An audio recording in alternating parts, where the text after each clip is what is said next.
The Wheel of Time. The Eye of the World, Book 1. And the shadow fell upon the land, and the world was riven stone from stone.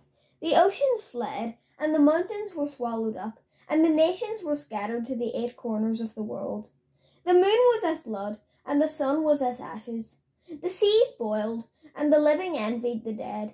All was shattered, and all but memory lost, and one memory above all others, of him who brought the shadow and the breaking of the world, and him they named Dragon. And it came to pass in those days, as it had come before and would come again, that the dark lay heavy on the land and weighed down the hearts of men, and the green things failed, and hope died. And men cried out to the Creator, saying, O light of the heavens, light of the world, let the promised one be born of the mountain, according to the prophecies, as he was in ages past and will be in ages come. Let the Prince of the morning sing to that land, that green things will grow and the valleys give forth lambs. Let the arm of the Lord of the dawn shelter us from the dark, and the great sword of justice defend us. Let the dragon ride on again on the winds of time.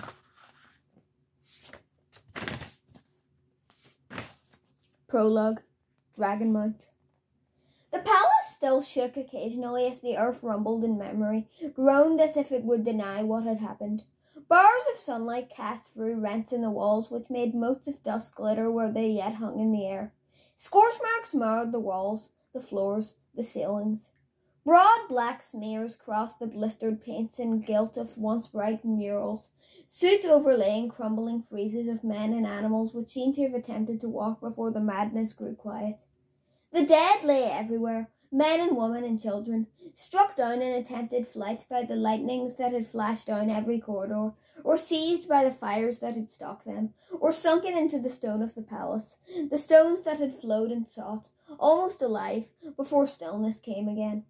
In odd counterpoint, colourful tapestries and paintings, masterworks all, hung undisturbed except where bulging walls had pushed them awry. Finely carved furnishings, inlaid with ivory and gold, stood untouched except where rippling floors had toppled them. The mind-twisting had struck at the core, ignoring pepperal things. Loose Farron Telamon wandered the palace, deftly keeping his balance when the earth heaved. Ilyena, my love, where are you? The edge of his pale grey cloak trailed through blood as he stepped across the body of a woman, her golden-haired beauty marred by the horror of her last moments, her still open eyes frozen in disbelief. Where are you, my wife? Where is everyone hiding? His eyes caught his own reflection in a mirror hanging askew from bubbled marl. His clothes had been regal once, in grey and scarlet and gold. Now the finely woven cloth, brought by merchants from across the world sea, was torn and dirty, thick with the same dust that covered his hair and skin.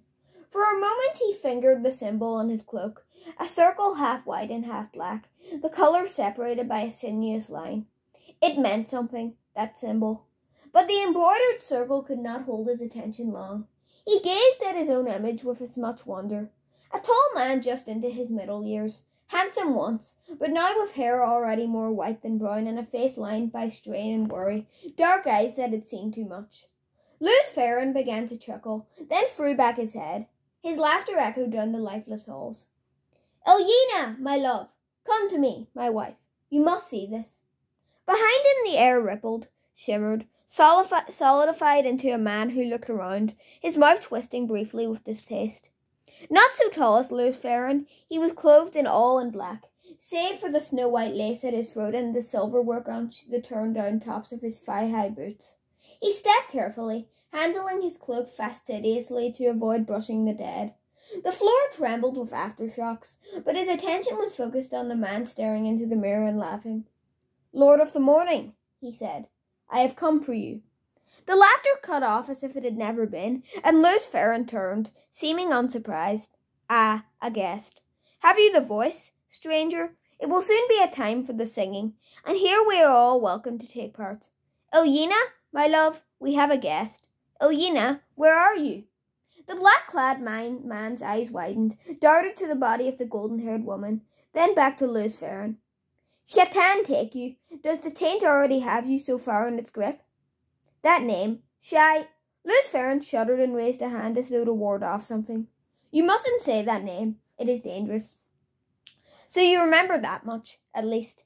Dangerous for you, fool, not for me. What else do you remember? Remember, you light-blinded idiot. I will not let it end with you swaddled in unawareness. Remember! For a moment Lewis Farron stared at his raised hand, fascinated by the patterns of grime. Then he wiped his hand on his even dirtier coat and turned his attention back to the other man. Who are you? What do you want? The black-clad man drew himself up arrogantly. Once I was called Elan Moran Tendranai, but now betrayer of hope. It was a whisper from Lewis Farron. Memory stirred, but he turned his head, shying away from it. So you do remember some things? Yes, betrayer of hope. So have men named me, just as they named you Dragon, but unlike you, I embraced the name. They gave me the name to revile me, but I will yet make them kneel and worship it. What will you do with your name? After this day, men will call you Kinslayer. What will you do with that? Lewis Farron frowned down the ruined hall. Ilyena should be here to offer a guest welcome, he murmured absently, then raised his voice. Ilyena, where are you? The floor shook. The golden-haired woman's body shifted as if to answer his call. His eyes did not see her. Elan Moran grimaced. Look at you, he said scornfully. Once you stood first among the servants. Once you wore the ring of Tamurin and sat in the high seat. Once you summoned the 9 rods of dominion. Now look at you, a pitiful, shattered wretch. But it is not enough. You humbled me in the hall of servants. You defeated me at the gates of Paran Disin. But I am the greater now. I will not let you die without knowing that. When you die, your last thought will be the full knowledge of your defeat, of how complete and utter it is, if I let you die at all.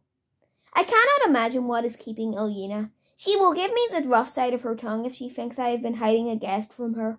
I hope you enjoy conversation, for she surely does. Be forewarned. Ilyena will ask you so many questions you may end up telling her everything you know. Tossing back his black cloak, Elan Moran flexed his hands. A pity for you, he mused, that one of your sisters is not here. I was never very skilled at healing, and I follow a different power now. But even one of them could only give you a few lucid minutes, if you did not destroy her first. What can I do will serve as well, for my purposes. His sudden smile was cruel. But I fear Chatain's healing is different from the sort you know. Be healed, Lewis Farron. He extended his hands, and the light dimmed as if a shadow had been laid across the sun. Pain blazed in Lewis Farron, and he screamed, a scream that came from his depths, a scream he could not stop. Fire seared his marrow. Acid rushed along his veins. He toppled backwards, crashing to the marble floor. His head struck the stone and rebounded. His heart pounded, trying to beat its way out of his chest, and every pulse gushed new flame through him. Helplessly he convulsed, thrashing, his skull a spear of purest agony on the point of bursting. His hoarse screams reverberated through the palace. Slowly, ever so slowly, the pain receded. The outflowing seemed to take 1,000 years and left him twitching weakly, sucking breath through a raw throat. Another 1,000 years seemed to pass before he could manage to heave himself over, muscles like jellyfish, and shakily push himself up on hands and knees. His eyes fell on the golden-haired woman, and the scream that was ripped out of him dwarfed every sound he had made before. Tottering, almost falling, he scrambled brokenly across the floor to her. It took every bit of his strength to pull her up into his arms. His hand shook as he smoothed her hair back from her staring face. Ilyena! Light, help me! Ilyena! His body curved around hers protectively, his sobs the full-throated cries of a man who had nothing left to live for. Ilyena! No! No! You can have her back, Kinslayer. The great Lord of the Dark can make her live again, if you will serve him, if you will serve me.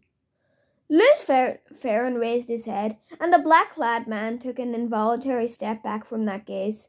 10 years, betrayer, Lewis Farron said softly, the soft sound of steel being bared. 10 years your foul master has racked the world. And now this. I will... 10 years! You pitiful fool! This war has not lasted 10 years, but since the beginning of time. You and I have fought 1,000 battles without the turning of the wheel, 1,000 times 1,000, and we will fight until time dies and the shadow is triumphant. He finished in a shout, with a raised fist, and it was Lewis Farron's turn to pull back, breath catching at the glow in the betrayer's eyes. Carefully Lewis Farron laid Elena down, fingers gently brushing her hair. Tears blurred his vision as he stood, but his voice was iced iron. For what else you have done, there can be no forgiveness, betrayer. But for Elena's death, I will destroy you beyond anything your master can repair. Prepare to... Remember, you fool! Remember your futile attack on the great Lord of the Dark? Remember his counterstroke? Remember! Even now the 100 companions are tearing the world apart, and every day 100 men more join them. What hand slew Elena's son here? Kinslayer? Not mine, not mine. What hand struck down every life that bore a drop of your blood? Everyone who loved you, everyone you loved? Not mine, Kinslayer, not mine. Remember, and know the price of opposing Shaitan! Sudden sweat made tracks down Lewis Farron's face through the dust and dirt. He remembered a cloudy memory like a dream of a dream, but he knew it was true. His howl beat at the walls, the howl of a man who had discovered his soul damned by his own hand, and he clawed at his face as if to tear away the sight of what he had done. Everywhere he looked, his eyes found the dead. Torn they were, or broken or burned, or half consumed by stone. Everywhere lay lifeless faces he knew, faces he loved. Old servants and friends of his childhood, faithful companions through the long years of battle.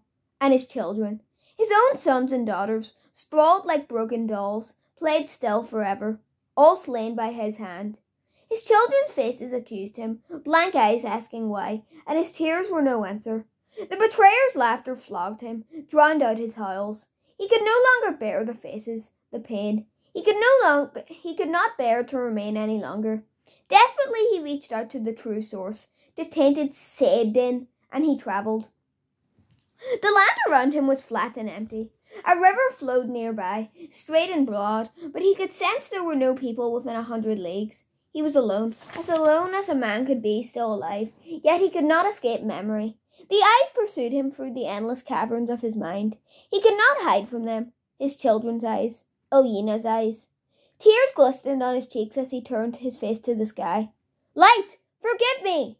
He did not believe it could come, forgiveness. Not for what he had done. But he shouted to the sky anyway, begged for what he could not believe he could receive. Light! Forgive me! He was still touching Saidin, the male half of the power that drove the universe, that turned the wheel of time, and he could feel the oily taint fouling its surface, the taint of the shadow's counterstroke, the taint that doomed the world. Because of him. Because in his pride he had believed that men could match the Creator, could mend what the Creator had made and they had broken. In his pride he had believed. He drew on the true source deeply, and still more deeply, like a man dying of thirst. Quickly he had drawn more of the one power than he could channel unaided. His skin felt as if it were aflame. Straining, he forced himself to draw more, tried to draw it all. Light! Forgive me! Elena! The air turned to fire, the fire to liquid. The bolt that struck from the heavens would have seared and blinded any eye that glimpsed it, even for an instant. From the heavens it came, blazed through Lewis Farron Telamon, poured into the bowls of the earth. Stone turned to vapour at its touch. The earth thrashed and quivered like a living thing in agony. Only a heartbeat did the shining bar exist, connecting ground and sky, but even after it vanished, the earth yet heaved like the sea in the storm. Molten rock fountained 500 feet into the air, and the groaning ground rose, thrusting the burning spray ever upward, ever higher. From north and south, from east and west, the wind howled in, snapping trees like wigs, shrieking and blowing as if to aid the growing mountain ever skyward, ever skyward. At last the wind died, the earth stilled to trembling mutters. Of Lewis Farron Telamon no sign remained. Where he had stood, a mountain now rose miles into the sky, molten lava still gushing from its broken peak. The broad, straight river had been pushed into a curve away from the mountain, and there it split to form a long island in its midst. The shadow of the mountain almost reached the island. It lay dark across the land like the ominous hand of prophecy. For a time the dull, protesting rumbles of the earth were the only sound. On the island, the air shimmered and colour-skid. The black-clad man stood staring at the fiery mountain rising out of the plain, his face twisted in rage and contempt. You cannot escape so easily, dragon. It is not done between us. It will not be done until the end of time. Then he was gone, and the mountain and the island stood alone, waiting.